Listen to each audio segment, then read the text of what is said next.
You are listening to the Critical Mass Radio Show, Orange County's business talk show, focused on exploring topics of interest to CEOs who are leading middle market companies. With your host, Richard Franzi.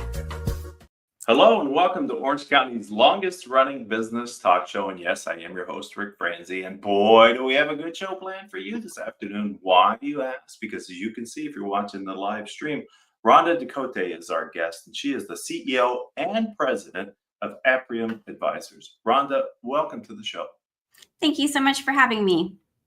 I'm excited to get into this conversation. We've got a lot of ground to cover, but let's start with your kind of origin story joining Apriem. Talk about the inspiration, motivation you had for joining the firm. Well, thank you for that. Yes, I started my career back in the early 90s at a large brokerage firm. I was there for about 7.5 years, where I met my now partner, Harmon Kong, and my mentor. And, you know, working for a large company, you have a corporate agenda. You have things that, you know, they want you to do on an ongoing basis. I was a financial representative there, so I worked with clients on a daily basis. But it was always, you know, their agenda was to always get the next client, close the next client. And I really didn't have time that I wanted to spend with my clients to get to know them fully. And that's why I joined Apriem Advisors back in the year 2000. Harmon Kong, one of the co-founders, and Mark Iwamoto lured me away and told me that I could have the career that I wanted by spending a lot of time with my clients and getting to know them and having a good work-life balance with my family.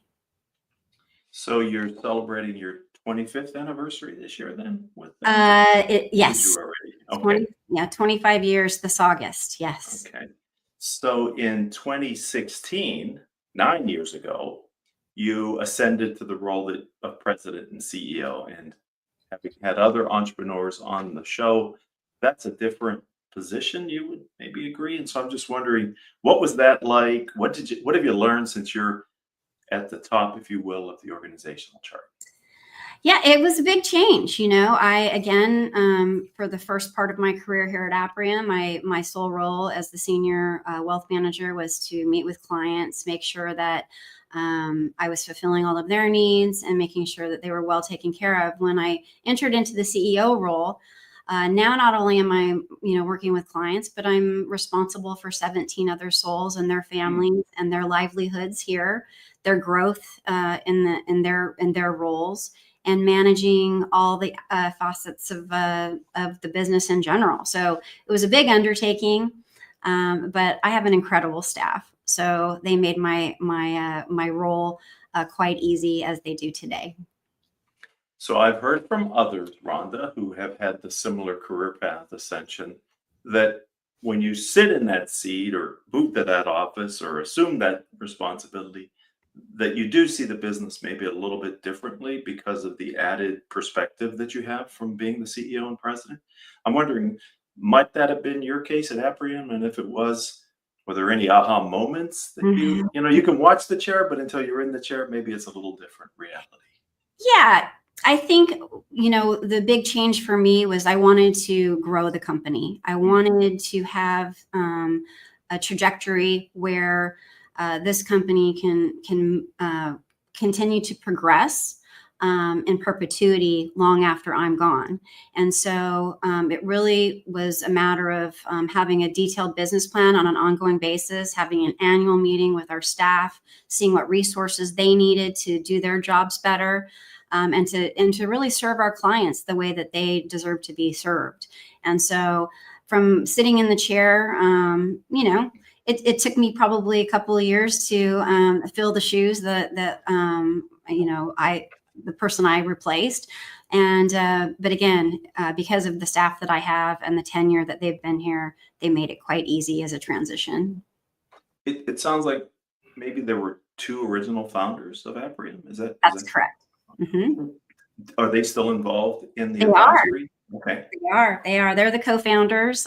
They work with our legacy clients for the most part. You know, and we've set a nice business plan to where, you know, all follow in their footsteps, where we still play a role with the company, but everything, all the T's are crossed and the I's are dotted for the next gen to take over. Well, that's great. That is smart succession planning. It Yes. brings continuity to the firm, and I'm sure your clients appreciate that in what sometimes are volatile times, especially as we are here in 20, at least in the start of 2025. That's right. Okay, so let's go a little deeper on Apriem Advisors. Maybe you can help us to understand the type of clients that you serve. I think of that as the niche here on the show, and Mhm. expand upon the problems that you're solving for your clients, and then of the universe of clients that you serve. If you could help us to understand the type of client that really knows how to maximize the relationship with you, that would be very insightful. Sure. This is what I love talking about the most. So hopefully I can give you a bit of insight into Apriem's world. I like to think of us as a multi-generational wealth management firm. And what that means is that we spend a great deal amount of clients on the front end getting to know them, establishing the relationship, understanding all of their different needs, goals, wishes, dreams, because no two clients are alike. I think that's where the mistake most of the other advisors in our space do, is that they're just not a number to us. They're an individual, a family, an entrepreneur that is looking for full wealth management. So we start with a financial plan where we're collecting a lot of data, whether it's real estate, business assets, their investment accounts, savings, emergency funds. And then we do an analysis with our financial planning team to make sure that we understand that, we've uncovered, all the pieces of their wealth management puzzle. And then we come back to them with a recommendation on where they're at. But what I like to look at is not just the here and now, but, so many of our clients go through transitions in their life, right? Whether it's a marriage, a death, a birth, a divorce. And so we walk them through. It's not just a financial plan that's one and done. We walk our clients through the trajectory of their life and the transitions in their life to make sure that we're there for them no matter what life throws at us. And we do that very well with our relationships. I was just talking to another client earlier, and they've been a client for about 20 years. The husband's about 95 years old, and he was sharing with us, like, he remembers when I was pregnant with my third child, and the fact that he knows my kids and I know his kids, and that what a journey we've been on together, and that they've never worried about their financial picture or profile. And so I like to look at us as like a quarterback for our clients' finances. We're not estate attorneys, we're not CPAs, but we do partner with our client CPAs and estate attorneys to make sure that everything has been addressed, that their estate plan is intact, that all of their wishes are on there. And then our job is to make sure that those wishes are followed through with down the road as they experience, life's, mysteries and puzzles. What I've come to appreciate about your industry and the professionals that are in it is from my perspective, a large amount, a quotient of emotion tied to the financial planning, wealth management aspect.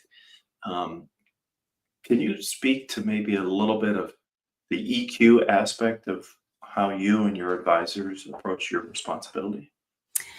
Yeah, it is a big responsibility. I feel like we're stewards of our clients' assets, and that we have to teach them financial literacy to make sure that they understand how important it is. I know you've probably heard of a lot of statistics over the years that there's a tremendous amount of wealth that's passing to the next generation in the coming years. And if you're not a steward and you don't have financial literacy, and you're not teaching your clients and the next generation and the next generation after that, those assets will be depleted or gone by the third generation. So when you ask about EQ and like how it is a lot of care and stewardship and emotion. I know that, like I said, we get to know our clients so well, and we want to make sure that we're addressing anything that may come up. And we get very, very close with our clients. As I mentioned before, we've been asked to do eulogies. We've been invited to weddings. We've been, what comes to mind is, my longest client, her granddaughter had a bat mitzvah. We were invited to that. And so we become family. And that's what I would say when you ask me that question, is that they're not just numbers. They're not just dollars. They're not just accounts. They're family. We like to call it, ohana, which is Hawaiian for family here, but not just with our clients, but with our staff as well. Very interesting. Volatility is pretty high right now in the marketplace, and I would assume that there is a need to be counseling your clients about a longer term perspective as well during these highly charged times. Is that true? That is true. Over the course of the last, 30 some years that I've been in this industry, we've been through a lot of volatility, right? I mean, going back to Y2K, to the financial crisis of 2008, to COVID, multiple world wars and so on and so forth. So I think that the biggest, it is emotional, it is psychological. I like to call them therapy sessions with our clients, because again, the hardest thing to do is to tell somebody to stick to your plan and that this too shall pass. It's easy to say, it's harder to go through when you're looking at your monthly statements and you're down 10 or 15% and everybody's telling you to stay the course. But that is what, that's why the plan is so important. And if you have the right allocation between stocks, bonds, cash, emergency funds, that you don't need to disrupt your plan when we're going through times of volatility. So we keep our clients very, very engaged in communication and knowing what we're thinking, how long these things might last. Even though we don't have a crystal ball, there's no guarantees, of course, but it's to walk them off the ledge almost and say that this is what's happening in the world. This is why it's happening. This is why you're positioned this way. And to try to time this thing jumping in and out only breaks the plan. Yeah, and I think that's my direct experience with your industry is that's when it's some of the most meaningful conversations happen, and that's where time bears out your sage advice as well. So, I'm going to turn us a little different direction because I didn't want to wait too long to ask you to talk about the Women of Wisdom community that is kind of you've built. And first of all, what is it? Why'd you create it? And what value does it deliver to the community of women? Well, again, this is one of my most passionate initiatives in my career, I believe. Back in 2014, prior to me becoming the CEO and president, being a woman in this industry, especially back in the 90s, early 2000s, there's fewer and far between women in my position or financial advisors as a whole. And so I would sit across the table from my clients, usually husband and wife, to give you an example, and the husband would ask all the questions.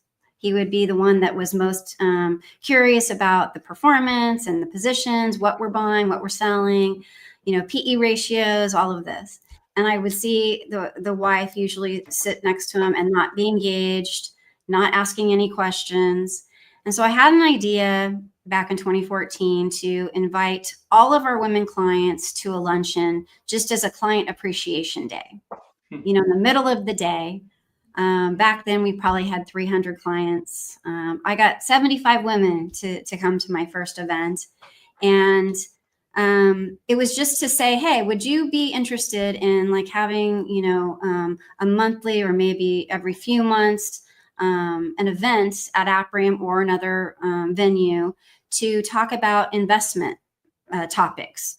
So the first one was just to say, hey, would you like to do this? And I got a tremendous response saying, oh my gosh, a women only event where they can ask any question they want because they didn't want to feel silly about the questions that they were asking.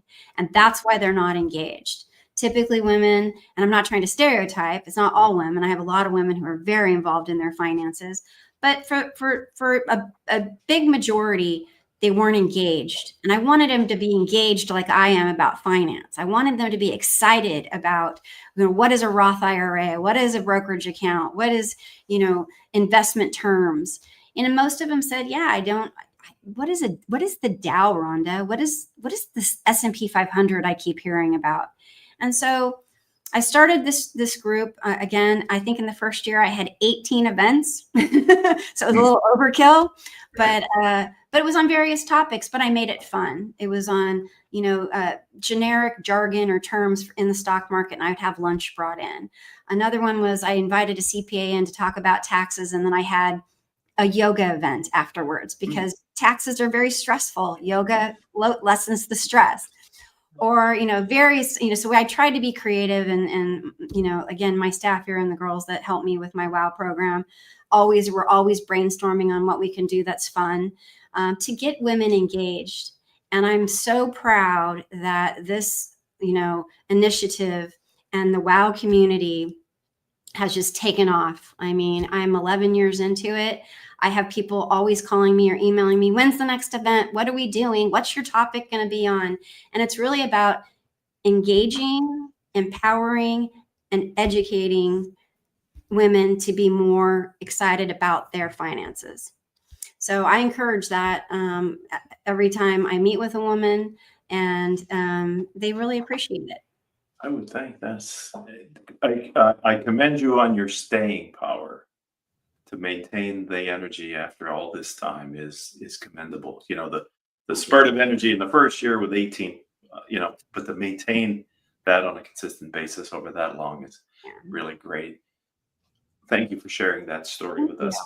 Okay, we're going to go in a little different direction. I wonder, is there a piece of business advice that somebody gave you that you picked up along the way that you might be able to share with our audience today?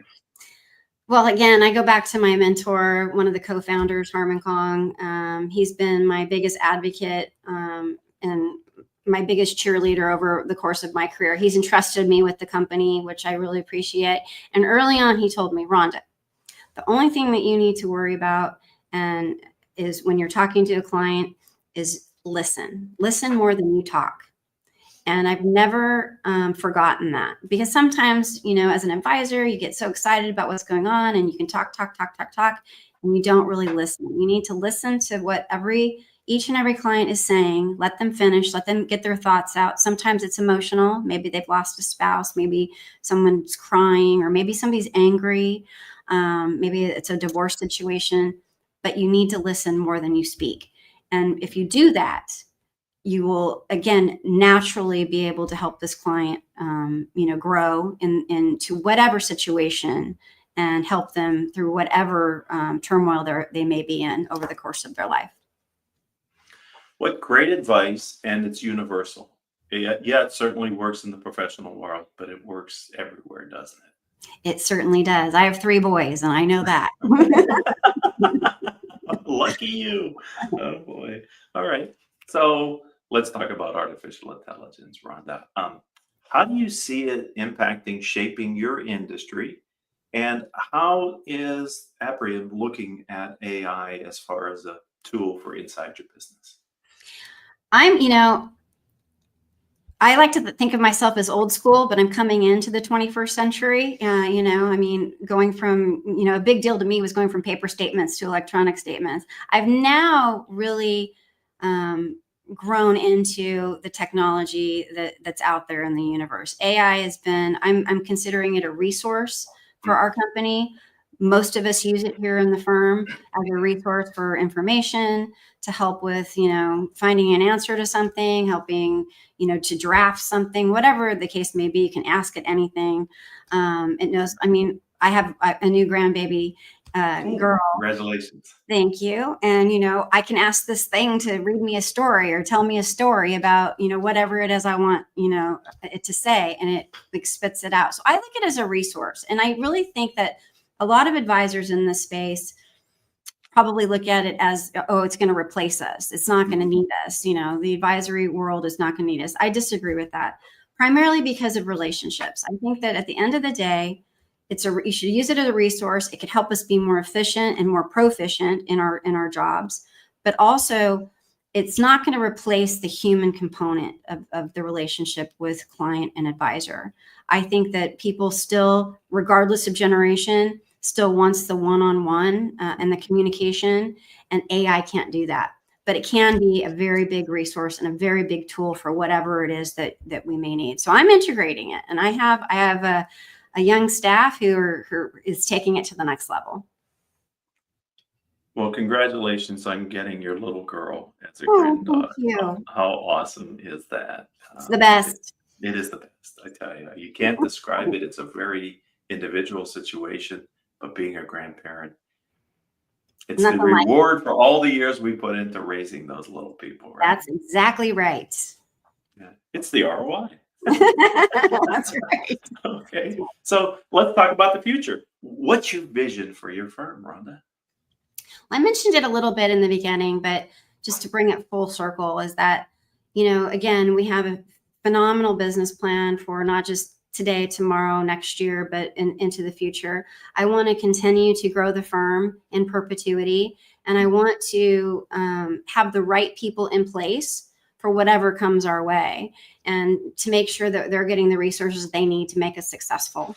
And I do think that, as far as being the multi-generational wealth management firm, I want to be the premier multi-generational wealth management firm, not just in Orange County, but the entire nation. And we even have international clients. So sky's the limit for Apriem, and I'm very excited for the future. And we have the best, like I said, I have the best team out there. So I'm looking forward to the future and see what we can do. Yeah, I happened to do some background prior to our interview here, and I did see an image of your team, and I was impressed with its scale, but also kind of with the age range and what appears to be a fun but professional organization. So That's right. that's a credit to the leadership. Clearly, you built the culture of the organization. If Yes. someone would like to connect with you directly, Rhonda, maybe on LinkedIn, or learn more about your firm, how do they do that online? Thank you for asking. Yes, LinkedIn, I think, would be the best way. It has a link to our webpage, www.apriem.com. And my direct contact information's in there. They can get a hold of our staff, our team. A lot of information's on our website. So that would be the best place. I told you at the top of the show, ladies and gentlemen, we had a good one planned, and Rhonda, you delivered, and I really want to thank you. I know you're super busy, but for giving a little bit of time to me and to our audience. Thank you. It's been fun. Thank you so much for having me. I appreciate it. And thanks to the audience. You're a part of Orange County's longest running business talk show and podcast. And Rhonda's episode now joins our catalog of over 1,500 episodes. If you happen to be an Orange County entrepreneur or a nonprofit leader, and you'd like to share your story with our audience, then if we're not connected on LinkedIn, I'm Rick, R-A-C, Franzi, F-R-A-N-Z-I. Connect with me. Let me know in the message through LinkedIn that you have an interest. And between Haley, who's been with us since 2016, since she was just an undergrad at Chapman, and I will be happy to work with you to get you ready for a future episode. Until the next time we all have a chance to be together, I hope all of your business decisions will move your organizations in a positive direction.